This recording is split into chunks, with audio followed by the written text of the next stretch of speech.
कहते हैं हिंदुस्तान, या क्या हो गया पता नहीं। किसी के बारे में कोई बात किसी को मालूम नहीं।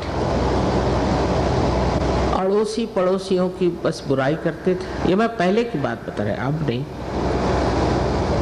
और कुछ पूछो, हमें नहीं मालूम, बहुत गुस्से से कहा भाई फलाने कहाँ रहते हैं? अरे वो क्या क्लर्क है क्या? तो नहीं पता, पर ये पता वो तो क्लर्कों की बस्ती। तो आप कौन है? मैं हेड क्लर्क वेंकट। इस प्रकार इतना घमंड लोगों में था, इतना घमंड, बाबा। और जहां तहां देखो छोटी छोटी बातों में सबको बड़ा अपने बारे में ये कि मैं ये हूं, मैं फलाना हूं, मैं ठिकाना हूं। वही हाल पुराने दिल्ली में, वही हाल नई दिल्ली में। और किस बात का घमंड था सो मुझे मालूम नहीं, लेकिन एक तरह का ऐसा वातावरण था,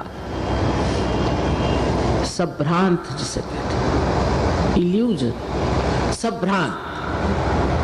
सबको कोई न कोई इल्यूजन में बैठा हुआ था कि मैं ये हूं, मैं वो हूं, वैसा हूं। अगर आप पुरानी दिल्ली में जाइए तो वहां आप पूछे भला फलानी इसकी दुकान कहाँ? क्यों साहब, हमारी दुकान क्या बुरी, यहाँ बैठिए आप। अरे भाई आप ऐसी बात कर रहे तो कौन बैठेगा आपकी दुकान में?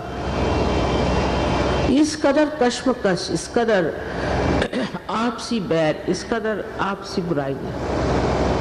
वही दिल्ली आज सुव्यवस्थित होना चाहता है, आपस में प्रेम करना चाहता है और उस एकाकारिता को प्राप्त करना चाहिए जो परमात्मा की देन है। इससे आप ही बताइए मुझे क्या लग रहा हो। बहुत दुनिया देखी है और इन दिल्ली वालों को मैं 1000 बार नमस्कार करती हूँ।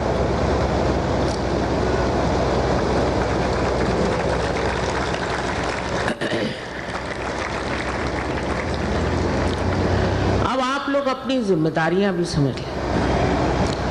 आप ऐसे शहर में रहते हैं कि जिससे अपने भारतवर्ष की शौहरत सारे दुनिया में जानी जाती है। दिल्ली में जो कुछ भी होता है वो सारे दुनिया में जाना जाता है। क्या हो रहा है यहाँ पर, यहाँ के लोग कैसे हैं। एक आदमी कहीं दिल्ली में मर गया तो सारी दुनिया में शोहरत हो जाएगी और 25 आदमी और कहीं मर जाए उससे कोई मतलब। तो इसका मतलब ये तो हो गया कि आप महत्वपूर्ण हैं और आपका महत्व ये है कि आप इस देश की प्रतिनिधि, इस योग भूमि के, इस भारतवर्ष के आप प्रतिनिधि।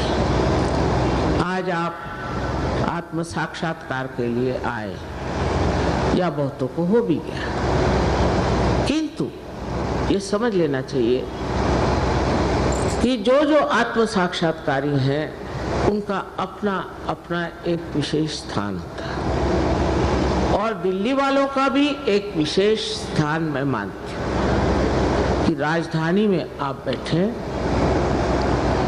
और इस राजधानी में जो आत्म साक्षात्कारी होंगे, जो आत्मा को प्राप्त करेंगे, उनके अंदर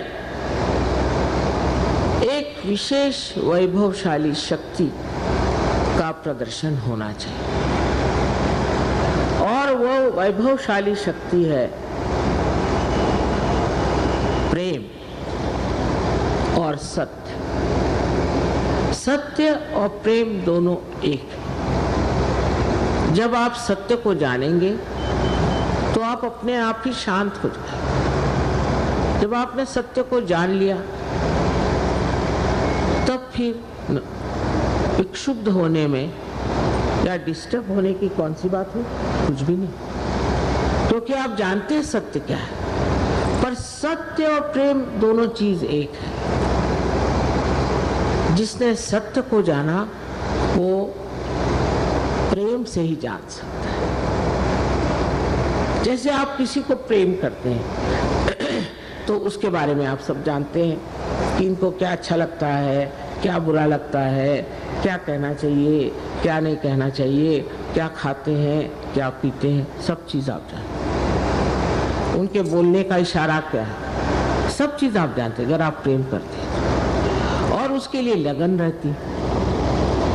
तो जब आप प्रेम से सत्य को जानिएगा तभी वो सत्य है। और अगर आप चाहें कि आप प्रेम को हटा दें तो सत्य बुझ जाएगा, सत्य रह नहीं, क्योंकि सत्य की जो शिखा है, उसकी जो दीप्ति है, वो प्रेम के ही तेल पर चलती है। और प्रेम का मतलब ये नहीं कि हाँ भाई मैं तो अपने लड़की से प्यार करता हूँ, मैं लड़के से प्यार करता हूँ, मैं भाई से प्यार करता हूँ, मैं घर से प्यार करता हूँ, ये प्यार है। इसके लिए एक शब्द संस्कृत में निर्वाज, निर्लेप,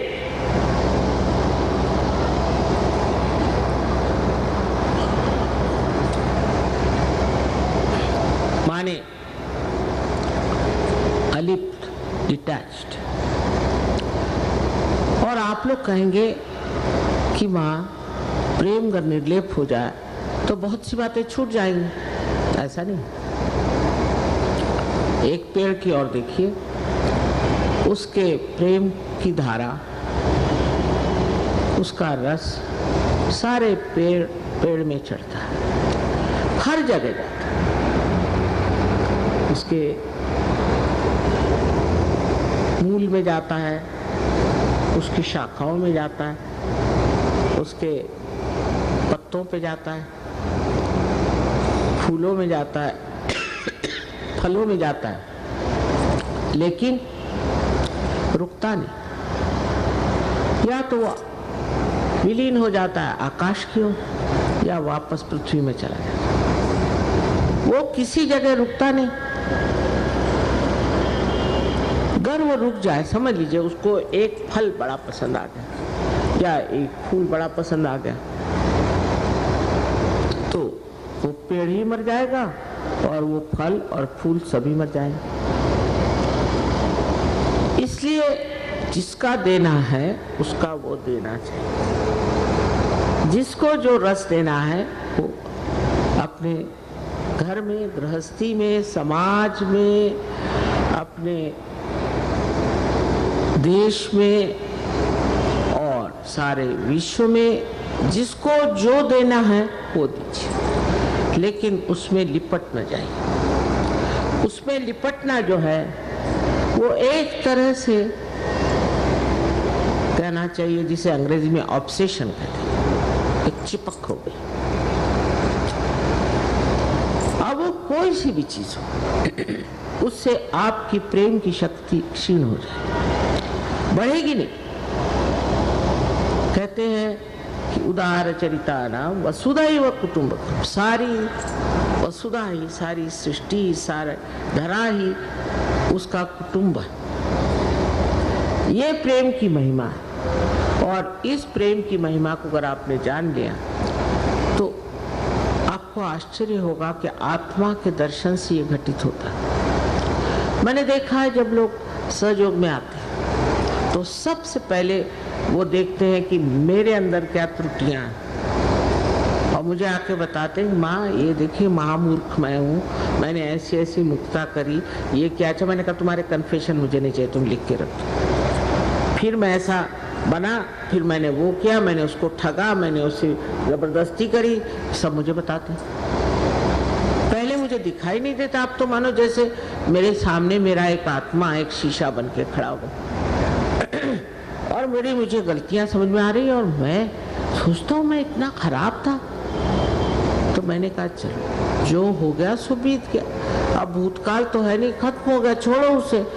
अब वर्तमान में तुम खड़े, वो सब स्वच्छ हो गया। और जिस तरह से कमल गंदे पानी से निकल करके सुरभित होकर ऊपर आ जाता है और इस सारे वातावरण को सुरभित करता है, उसी प्रकार अब तुम हो गए, भूल जाओ। इसलिए जो गत है, जो भूत है, उसे भूल जाओ। और पर वो भूल ही जाता है, बाद में धीरे धीरे उसकी जब प्रगति होती है तो भूल जाता है। सब्सक्राइब कीजिए कुंडलिनी जागरण को और प्रेस कीजिए बेल आइकन को, जिससे कि आपको मिल सके हमारी लेटेस्ट वीडियो सबसे पहले।